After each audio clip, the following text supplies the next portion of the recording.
Perili Köşk'ten herkese selamlar.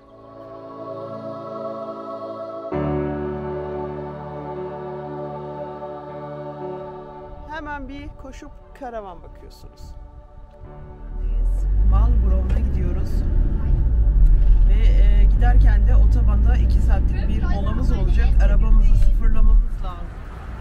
Bulaşık yıkanan su deposu boşalıyor. Hava süper. Tam bahar havası. Her zaman söylediğim gibi Almanya'da karavancılık gerçekten çok kolay arkadaşlar. 3. gün ve duşa ihtiyacımız var otobanda. 3 euroya yarım saat yıkanma duş hizmeti. Duşlar çok temiz. Birazdan ben de gelip burada yıkanacağım. Son derece temiz. Beğendin mi? Beğendim. Güzel. Suyun sıcaklığı falan şahane. Burası güzel. Tekrar yolumuza devam. Şunu anladık, şehir gezilerinde kamp yerine ihtiyacımız yok. Suyumuz yok. Şu anda neredeyiz? Tahmin edin. Mezarlığın tam yanındayız. Mezarlıklar.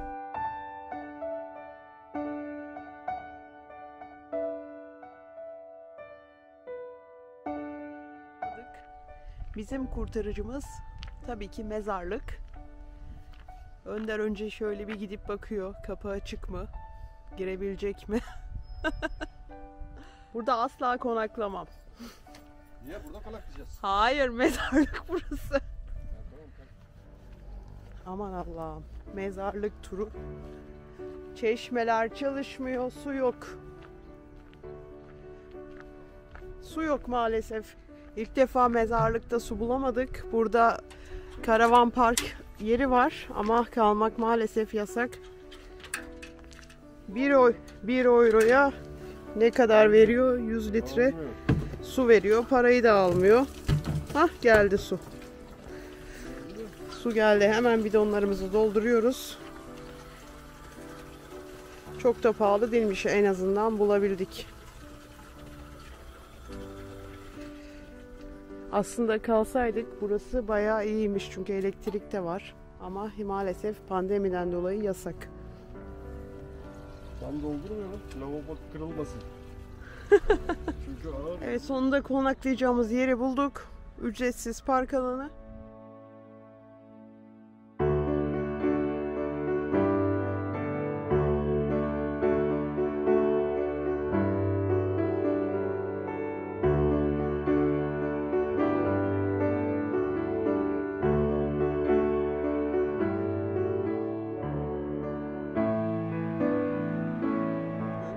Paskalya tatilimizin, Paskalya gezimizin ikinci durağı olan Marlborough Manastırı'na geldik. Burayı ziyaret edeceğiz.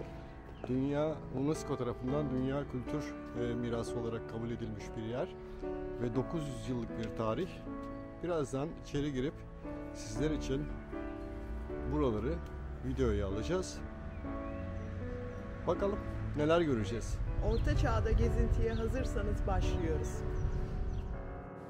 Hem doğa hem kültür ve tarih bozulmadan günümüze kadar gelmiş, görülmesi gereken yerlerden biri olan Marlborough, Alman tarihi ve kültürünü daha yakından tanıma fırsatı bulacaksınız.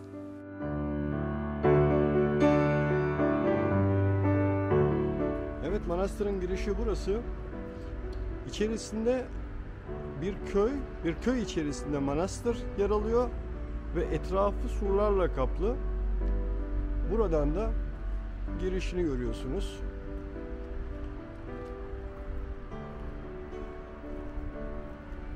Yavaş yavaş içeri giriyoruz. Şöyle yan tarafından alalım.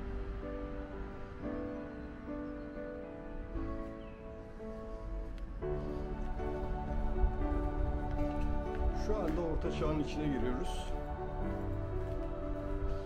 Köyün böyle bir kapısı var. Burası köy girişi kapısı. Görüyorsunuz.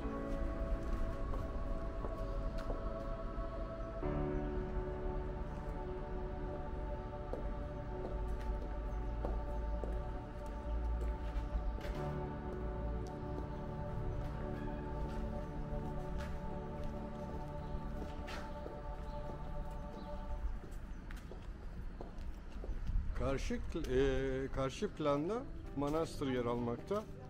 Şu anda giriş kısmındayız.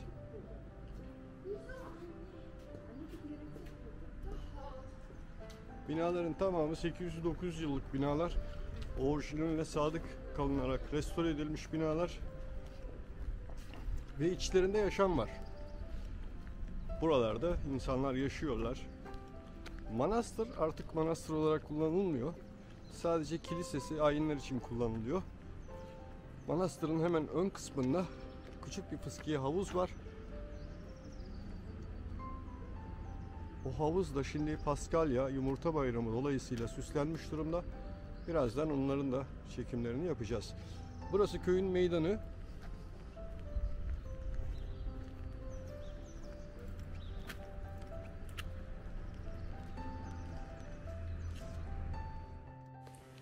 Bugün size şunu rahatlıkla söyleyebilirim ki Almanya tarihi dokusunu muhafaza eden kasaba ve şehirleriyle Avrupa'nın en iyi ülkelerinden birisi.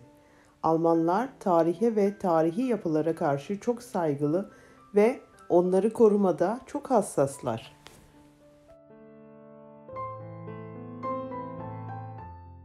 Almanya sınırları içerisinde sizleri kendisine hayran bırakacak ve geçmişe doğru bir zaman yolculuğu yaptıracak masalsı yaşam alanlarından fazlaca var.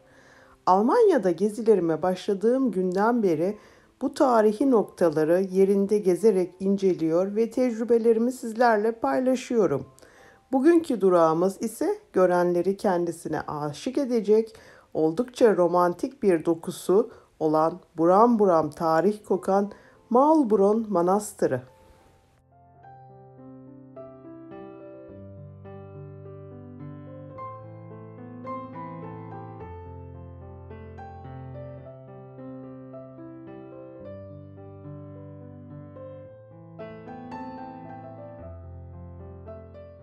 Maulbronn Manastırı günübirlik bir geziyle gezmek tabii ki mümkün. Ama size tavsiyem gelmişken hiç değilse bir gece kalmanız. Çünkü o zaman kasabanın tarihi dokusunu ve yüzlerce yıldır devam eden kültürel dokusunu daha fazla hissediyorsunuz. Ve belki de kilisedeki bir ayine şahitlik edip dini atmosferi bizzat deneyimliyorsunuz.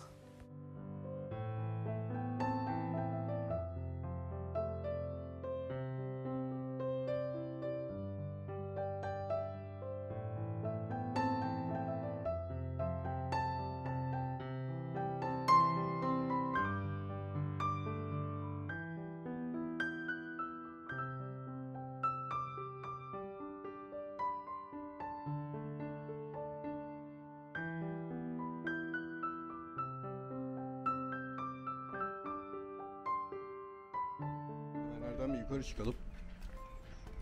Tahmin ediyorum surlara doğru gidiyor bu merdivenler.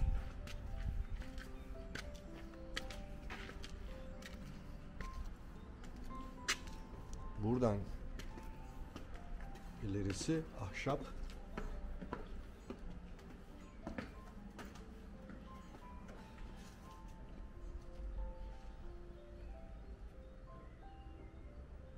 Aber Efendim, darf ich aufs Dach gehen? du musst mich folgen. Nein, aber Nein, nicht auf da. da meinte ich.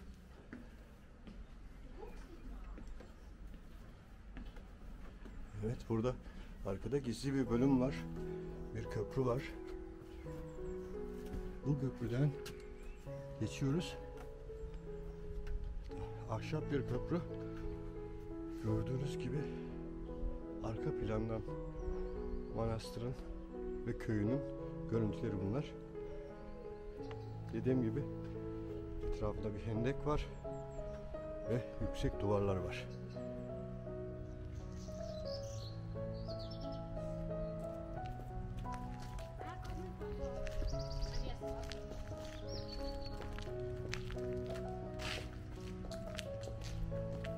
Buralara asfalt dökmüşler. Neden yapmışlar bunu anlayamadım. Bu mirasa yakışmamış. Normalde Kesme taş olması lazım her tarafın. Herhalde bu hatalarını ileride düzeltirler. Burada bir restoran, kafeterya var. Fakat pandemi dolayısıyla kapalı.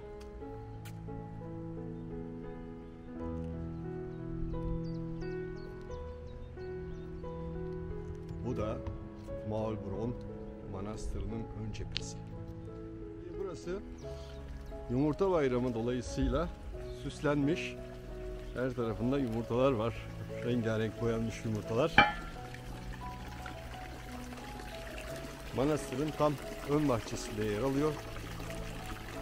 Çok hoş bir görüntü vermiş. Bu şekilde göstermek istiyorum.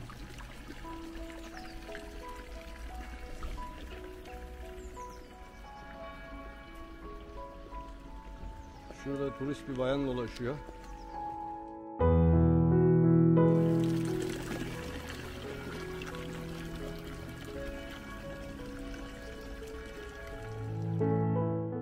Fazlasıyla eski olmasına rağmen manastırın çok iyi korunduğu gözle görülebiliyor.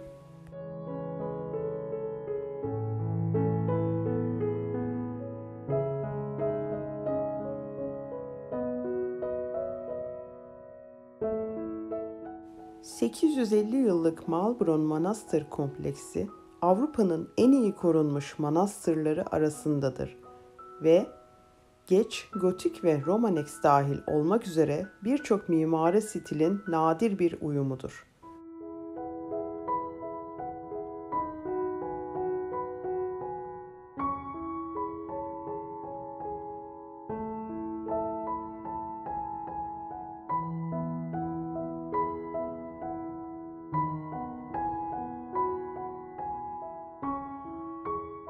Etkileyici mimarisi, büyüklüğü ve gerçek olması nedeniyle 1993 yılında UNESCO Dünya Kültür Mirası listesine alınmıştır.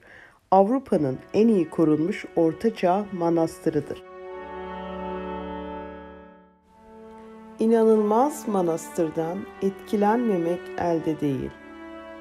Roma ve Gotik mimari stillerinin bir karışımı olan manastır, görkemli yapısıyla tavsiye edilen önemli bir tarih gezi durağıdır. Ayrıca ev sahipliği yaptığı rahiplerin gündelik yaşamını gözlemleme olanağı sunması açısından da turistlere oldukça cazip gelmektedir. Manastırın her tarafında böyle duvarlar var. Ama bunlar da zamanında yapılmış duvarlar. Herhalde bu kısım komple kapalıydı dışarıya.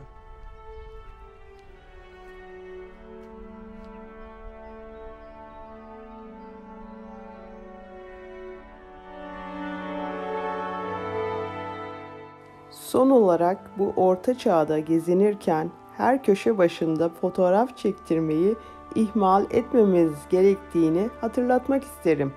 Çünkü tarihi dokusu ve arka fonu ile harika kareler yakalayacağınızdan eminim.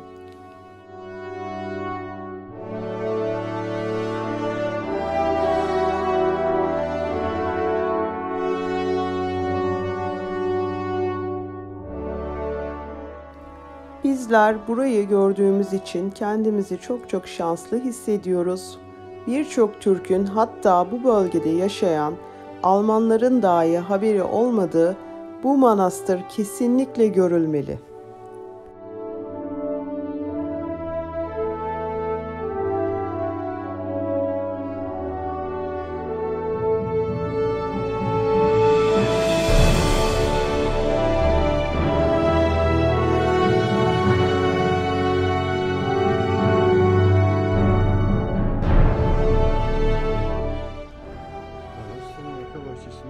Göstermek istiyorum.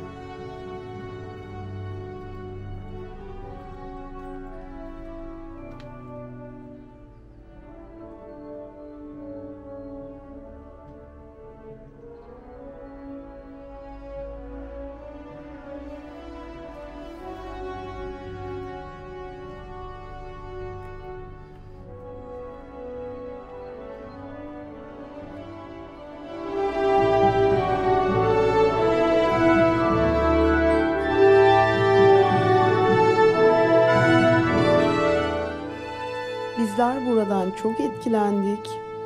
Adeta 850 yıl öncesine döndük.